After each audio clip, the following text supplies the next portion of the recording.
Hello and welcome to the Billion Dollar Broker podcast. My name is Ross Lacane. I'm bringing my 25 years industry experience together with leading experts around the globe to give you the insights on how to live a better life and grow a profitable mortgage broking business that you are proud of. Welcome to another episode of the Billion Dollar Broker. Excited today, I've got the award-winning broker Bernard Desmond. He's the founder of Blank Financial. And most recently, he's won the Customer Service Awards at the Australian Brokering Awards and the Better Business Award. But, right when you started, Bernard, in pretty much your first year, you won Australian Broker of the Year. And that really, at least in my eyes, sort of put you on the map. You want to talk a little bit about that to get started? Hey, thanks, Ross. Appreciate the opportunity. Yeah, look, broking for me has been a very rewarding experience. And I think it set the tone right, as you said, in 2018, when I very unexpectedly won the Broker of the Year. It was certainly a least of my, I didn't expect it. And I still have the video from that night that someone from the audience recorded. And I still enjoy that reaction when I went up to the stage and I said, Jesus, I didn't expect this, so I didn't do it. It was a really rewarding experience. Oh, definitely, and just shows that and I was really proud of you at that point. And to be honest, until I saw you, I was there that day. Until I saw you sort of get up on stage, I'm like, I haven't heard of this guy, right? And so I know the guys at the Advisor quite well, and yeah, and they was giving you big raps and speaking very highly of So I'd love to sort of unpack that journey of how you sort of got to that sort of real flying start. What sort of actions you took, and obviously you've been winning these awards for customer service. So there's got to be something behind that. So really excited today to get into that and unpack that a little bit as well. I think more than happy to share my a few things that I say would have played a part in receiving that acknowledgement. I think one certainly has been a brand building exercise that was quite well thought of right from the beginning that I became a broker. As you would recall and know that, mortgage brokers, this is a people business. So people are buying into you. They're coming and, asking you for your expertise and your services. No one's coming excited to you saying, put me into more debt. They're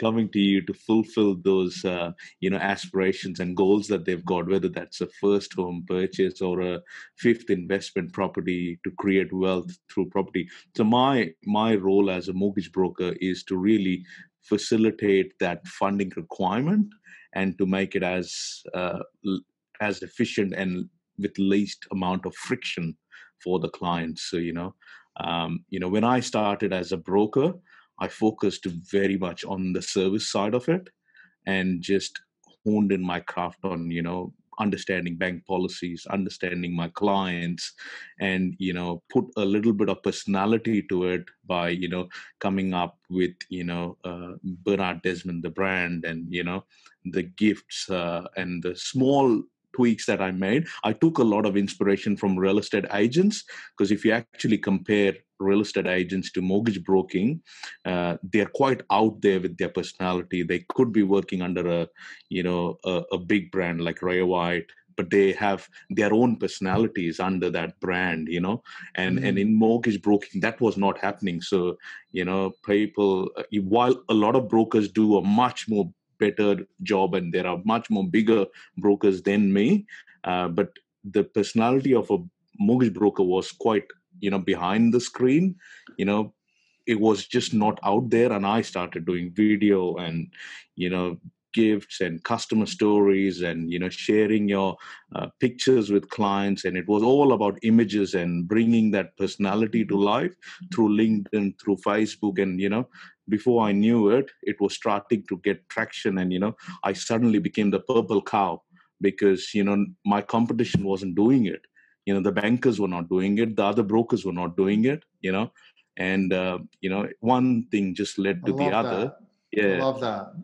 In terms of, and I think that's something that is a real opportunity for brokers to get onto, right? Is in terms of the power of the personal brand. And Yeah. in terms of something, you mentioned a number of different ways that you've gone and done that. But it's interesting that when you started, that was a key thing, that it was strategic. You were going to sort of put yourself out there, grow that personal brand to be able to do those things. And as you said, become that sort of purple cow. And the purple cow mentality is, what stands out, right? So, Bernard has been able to stand out amongst the peers and amongst, obviously, mortgage brokers as well. And you mentioned a couple of different areas. So you mentioned video. So tell me some of the stuff you've done around video. Yeah, look, video, again, a lot of inspiration. I had, in my first year, I had a video camera crew with me. Like, these guys were shooting videos for some of the real estate agents who were my referrers. And, I said, look, do you mind shooting it for me? And we'll do customer testimonials. We'll just do behind the scenes of, what a day looks like in a mortgage broker's world, and just started documenting that. And we did a few videos, like we did first-home buyers, investors, we did debt consolidate, a client who's going on different journeys, and we brought that to life. I did a couple of videos with Tom Panos, I did a few videos with real estate agents, and then when you start pushing that out, but again, they were not done just they were not clunky, like they were, again, well thought through. Like there was branding, there was music, there was they were well, the message was quite condensed in a 60-second video. So I had to invest in time and money in doing that and bring this all to life. But all those small investments paid out huge dividends, because no one else was doing it. And then suddenly I start doing it, and the banks take notice, the BDMs takes notice, the next customer who's looking for a home loan takes notice, and I am then suddenly ahead of my competition. Yeah, Um, beautiful. Love it. And how do you feel on video? Because everyone, including myself and everyone I speak to, even the guys that have been doing it for years, yeah. always have a little bit of nerves before they actually press the record button. Yeah. Were you sort of comfortable in front of camera straight away, or is it No, no, something no, that's no. Look, my first video when I did, before even I became a broker, when I was still working at the bank, I entered into this competition with Therese O'Neill, who was my first mentor. And she said that, okay, to win this mentoring package, the candidate has to put a 60-second video as to why you want to become a broker, why you're the most deserving candidate to win this mentorship scholarship.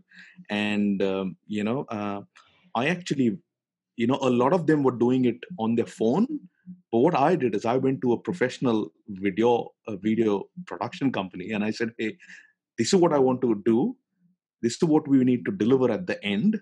And I did it a few times, and I was sweating bullets. Like, that video is still there with me. If you check on YouTube, that video is still there on my profile, and you can see I've got sweat over here. Like, it's Mm. you're never going to be comfort. I mean, I'm not an actor that I'm just comfortable in front of the camera, but you just have to put yourself out there. People like when you're raw and real, and that's what people connect with. So don't overthink it, just do it, you'll get Yeah, feedback. definitely.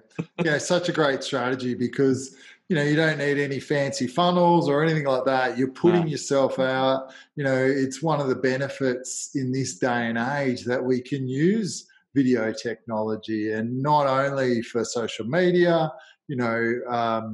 I've got a lot of brokers using it just throughout the home loan transaction because, email, it doesn't get the cut through. It's not different. There's no point of difference, but just sending a video, through the process, or if you're busy and your staff member books that initial appointment, when you're sort of out of your appointments in that afternoon, g'day, it's Ross Lacane here. Thanks for your inquiry. Really appreciated you reaching out. Really looking forward, to our appointment on Wednesday.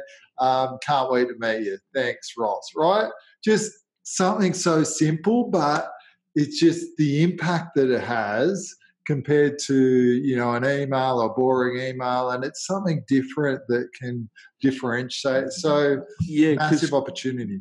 Because what you're saying is, Ross, I mean, and that's what has happened with me. Like, my client is always comparing their current experience with me to a previous banker or a previous broker, if they've used that service. And if they've not used that service before and they're a first-time buyer, then suddenly they're used to this level of service, and then they start talking to their friends and family at a barbecue or wherever, and you're just setting the benchmark so high that you're creating a tribe that's got your vibe. Then it just gets you that cut through, that little things, like how a lead coming in, like how quickly are you getting onto that lead? How are you booking an appointment? Like, I use Calendly. I just sent a link and the client is getting the whole experience of like they're in control of it, and they're booking a time, but it's actually, it's quite well thought of, and that whole appointment is been locked in. That's a great point. It's something that I use as well. And for those of you that aren't using an app like Calendly, what Calendly can do is, one, it gets the client to have access to your calendar directly, so they can book in a time. They can put in their phone number to get a text reminder. So it sends an automatic reminder, and you can even set it up if you're on the higher plan, so they get reminders, and you can send a number of different reminders, one 24 hours, one 1 hour before. And it also can provide the Zoom link if you're doing Zoom appointments, right? So all this stuff gets scheduled automatically. So it's, such a good time-saving hack if you're not using something like Bernard mentioned, to definitely put that into your process for sure. And so that's just one. And it's not expensive. Like, it's $10 a month. You can have the whole branding on it. And it's just a better user customer experience.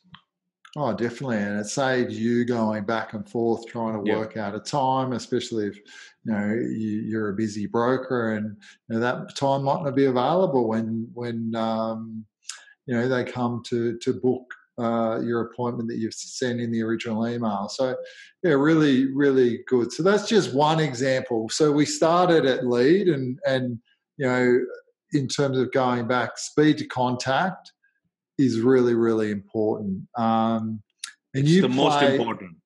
Yeah. It's definitely the most important. Like, your client is not going to, they've got a need. You want to get onto it sooner than later. Definitely.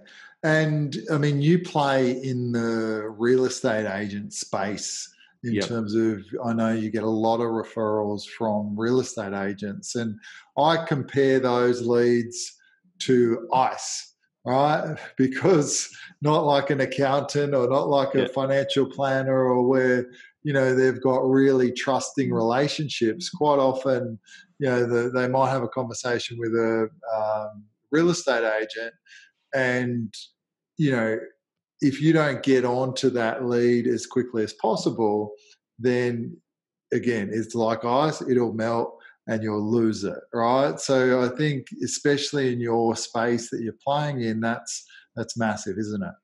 No, 100%. Speed to contact is very important for two reasons. One, the customer has just been recommended and they are expecting your call.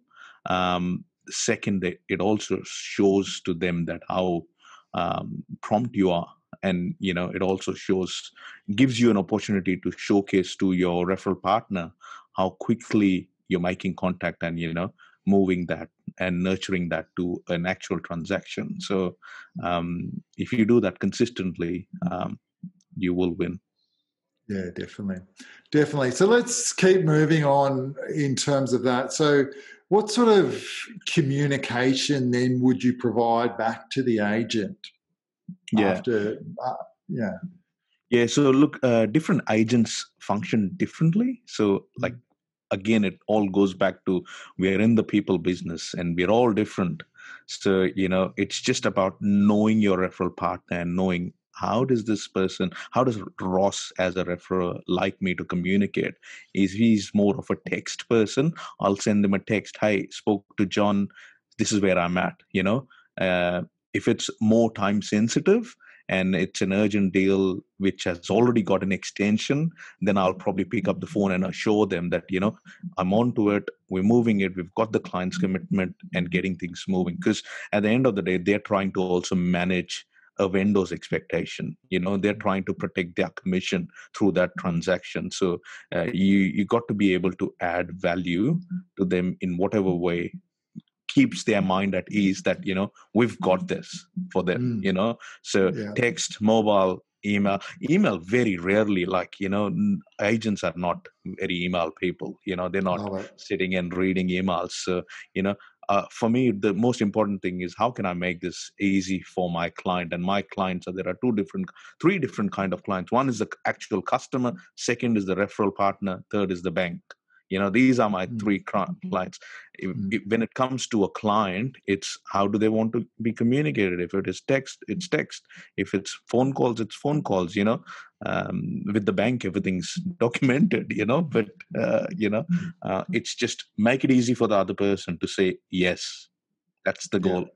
Exactly. And, that's why we're there, to add value and make it as simple as possible. I think CBA did some surveys, why customers use brokers. And, the biggest reason is because brokers make it easy. So if we're not, if that's not the aim through every transaction that we're having, then we're dropping the ball. So love that. So let's move on from your process so we can give, the listeners a really good understanding of, what makes you, set you apart around customer service. So that's the initial contact. So what do you think the other important things that you do throughout the process that, really add value to the clients and separate you from your competitors? I think setting realistic expectations with the client and just telling them what you're going to do and when you're going to do helps you set the whole relationship right from the beginning. So if it's if you're placing the business with a particular bank and they're going to take 20 days to pick up the file and you're working with a 14-day finance clause, you just have to be right with the client and set the expectations right. You can't. Definitely. I see that so much, Bernard. It's, it causes brokers so much angst, so much stress because they, overpromise and then underdeliver, right? Yeah. Where it should be the other way around. It has to be the other way around, where you are promising that it will happen in 10 days and then you're delivering in a shorter time frame, and that's where in every interaction with the client you're moving the needle closer to from them just being a cold lead to a transaction to experience, and towards the end of the settlement they have become a fan of your business, and then they'll go and find more like-minded clients for you. They'll start advocating for your business, but throughout the process, if you keep dropping the ball, then they're not going to do that, because they've had to chase up with you. they're asking you for, hey, where's my loan? Where's the deal? Have you submitted? Have you done? So we use a lot of push technology. Like my aggregator CRM's got the capability that, every time I move the deal from a lead to a fact find to an actual next stage, the client gets notified, and we are obviously telling them that, okay, this is where we are at, and keeping on meeting their expectations and showing them. And we've got a map that, which I actually give out in the original initial appointment to them, setting that overall journey. Like, look, this is what your journey looks like when you go to take a home loan, but there will be, changes depending on service providers, because at the end of the day, we are not the product creator. We are giving somebody else's product, Definitely. How it was said to me early on in my career is, we're like the stewardesses on a flight, right? We'll get you from point A to point B, and we'll make you as comfortable as possible, but we can't guarantee that we're not going to run into turbulence, right? And think of the turbulence we've been going through with the banks over the last, 12 months. And then obviously prior to that with Royal Commission and a number of different things. But so I think I love that. So you do the map and you say, this is the expectations, but hey, bear with me. There could be some turbulence along the way. And all throughout that process, we are telling them that, hey, we are here to help. So if you ever, no questions, stupid question, because you've not done it. As a broker, I can't expect the client to understand and know everything. If they are a first-time buyer, they've never done it before, So for me, it might be a silly question, but for them, it's the first time. So they are actually counting on you to guide them through that process. So, hey, if you just are feeling overwhelmed or you're just feeling anxious about your pre-approval, just reach out, talk to us. I deal with so many varied clients, first-time buyers, professional investors, blue-collar workers who have not so much understanding of finances. Everyone's levels are different. So it's just my job to take them on that journey and make sure that they feel comforted that we are here to do the right thing by them. Beautiful. I love that focus. And it's quite often, and even sometimes as we get more experienced, we become, sometimes we become more like a doctor, right? Rather than talking people through the process like you're doing, become very prescriptive because we've done it for so many years. We know what the best thing is. We'll just go ahead and do it. With our sort of, part of our strength in terms of we know what to do, and with the confidence, we miss that step in terms of we actually, knowing but showing our clients exactly those steps along the way. And, but just getting back to your point around that sort of, and it was a key point around the sort of under promising and over delivering. I see a lot of brokers out of fear of losing the deal, they'll over promise, right? But what they don't realize is by over promising and not meeting those expectations, they lose that trust.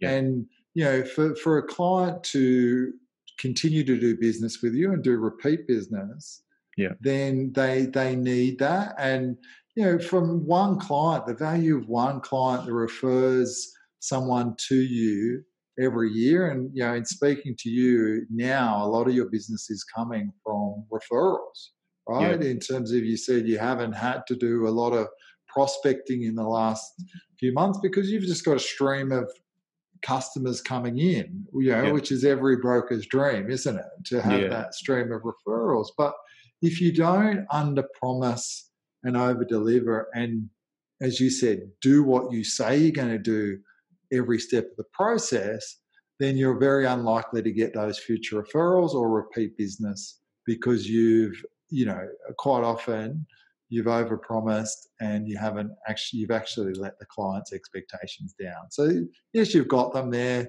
but there's no wow factor. There's Whereas no if you wow. say, if you say Yeah. 10 days Yeah. and you get there in 7 or 8, then hey, we've done it, and we've done it ahead of schedule. It wasn't easy, but we got you there. Yeah, and throughout the process, Ross, you have to become memorable. Like as a broker, you're getting so much opportunity to talk to the clients, interact with the client, build relationship with the client.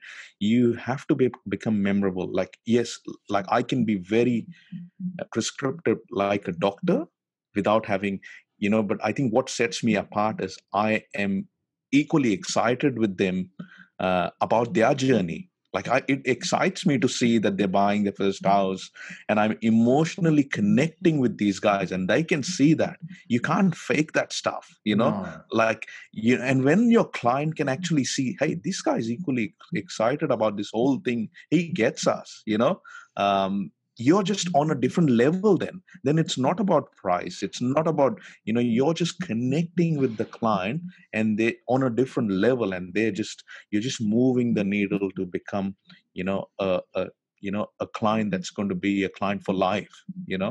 And I mean, to me, that sums it up, in terms of that is what customer service is all about, right? It's about walking in that client's shoes and being authentically excited and having a bigger purpose about what you do and why you do it.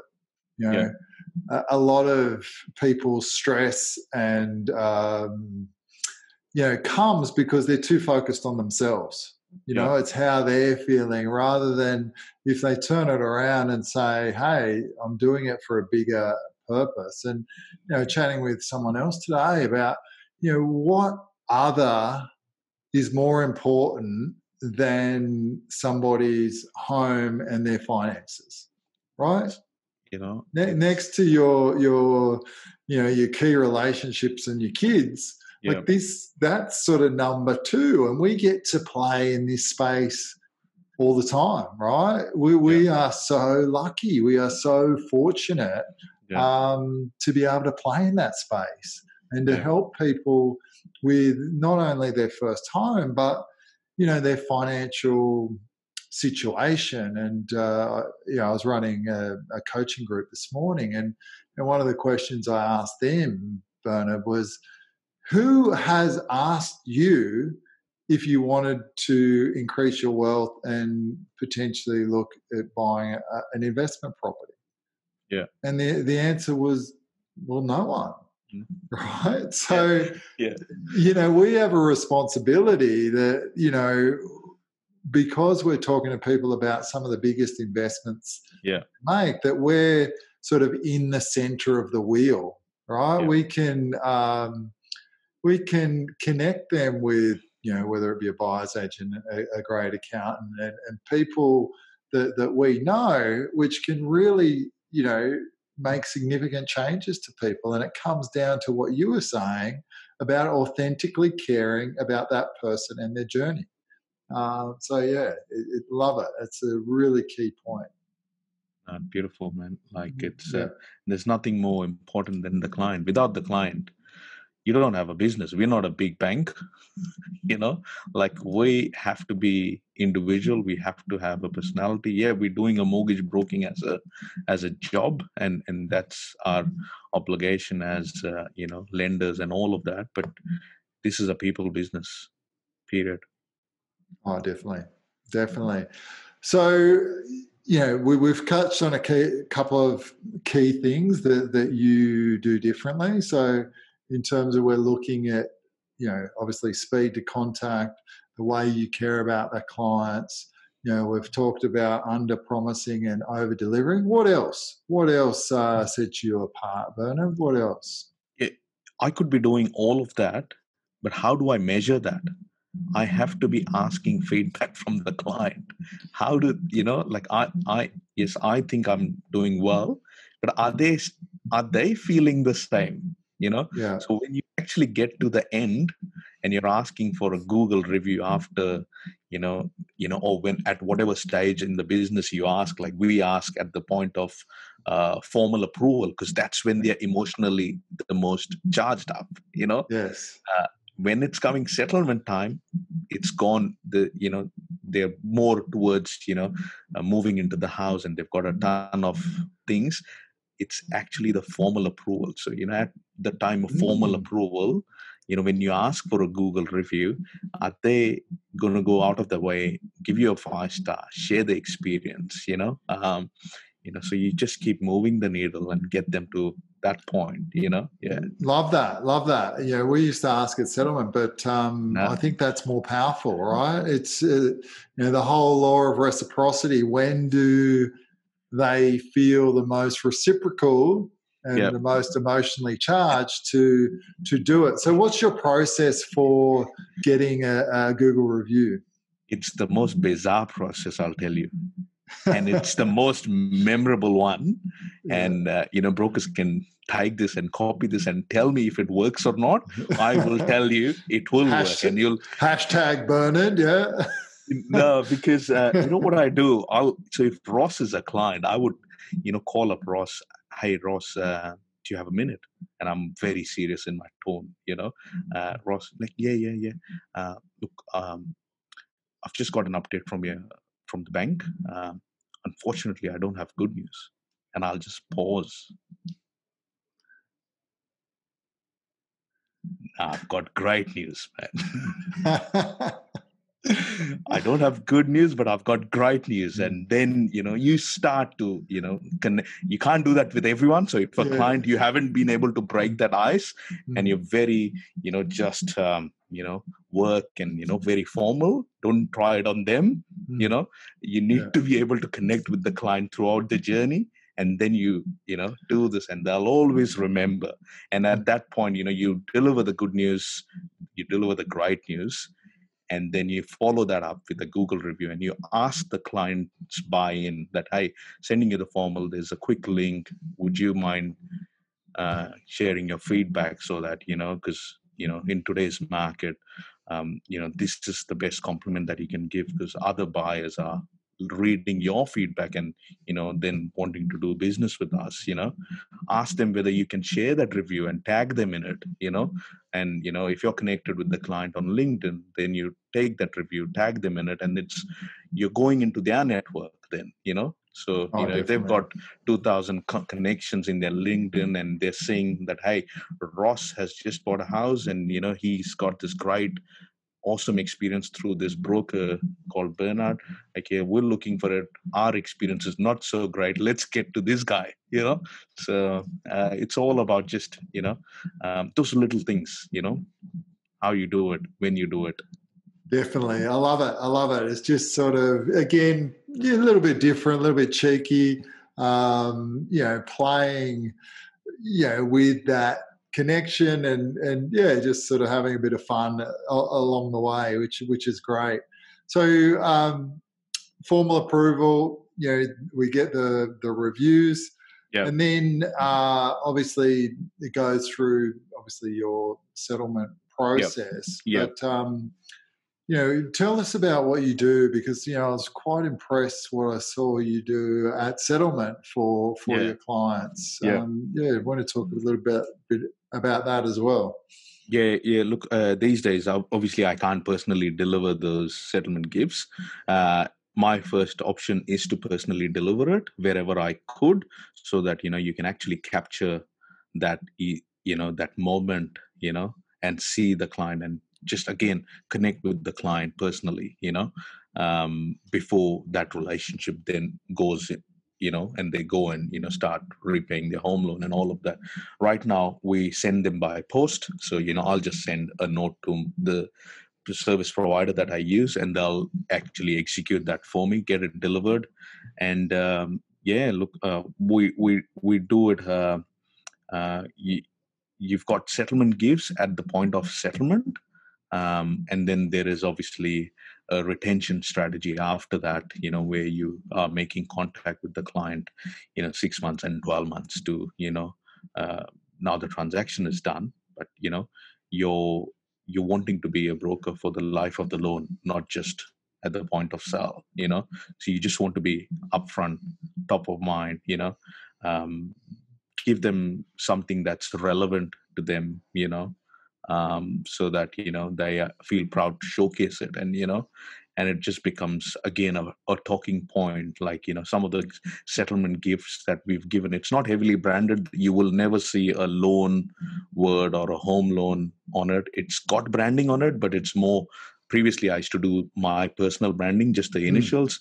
Now I've got blank, and it's quite quirky, and so it just becomes And another point. what's currently in your, because I remember seeing your box a while ago. Yeah. What's in the magic box at the moment? You need to become a client to get the magic box. But Mate, I've probably got a few loans that need to be refinanced. But look, I mean, there is, because I tried a few things like till I got to this point. Prior to that, I was trying chocolates, I was trying flowers, I've even tried, pizza delivery. I've tried, beer bottles, like footy tickets, but they've all got a shelf life, or the experience is over after it's used, and then I've come up with this now where it's more of a more. It's been a hit with all clients. It's kind of a wine bundle, so with a cheese platter, 2 wine glasses, a very classy cheese board, and so you'll see that in every Australian household, but again, connect with the client. I mean, if your client is not a wine drinker, there's no point giving it to them. They're not going to show. If your client's into whiskeys, you need to do something of that sort. If your client's not into alcohol, you need to do something coffee related. There is not just one fit that fits all. You just have to. So it's part of my fact find in understanding. Yeah. So what's the client into? And it's, sometimes. And most clients will just ask, "Hey, why are you asking this question?" Like, it's quite. So what is the question in the fact find? Yeah, look, it's an optional one. Out of the options that are there, what are you most likely to choose? A wine bundle, a coffee bundle, or a whiskey? Nice. Decant, so that'll tell you what they want. And then you actually use that to actually deliver the outcome. Yeah.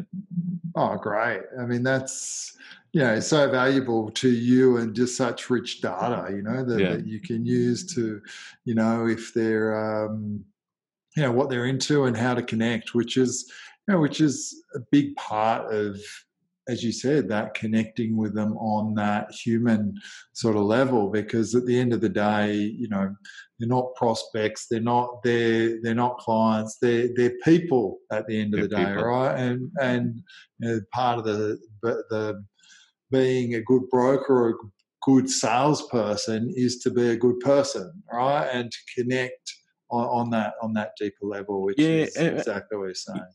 Yeah, just be a good person, deliver on that. Don't forget about that your job is to deliver the home loan, but along the way, make them feel special, and then that's when magic happens. Definitely. So is there anything else? We want to wrap up the customer service segment. Is there anything else from a customer service point of view that that you do that you wanted to sort of add in that you think might be useful to some of the other brokers out there?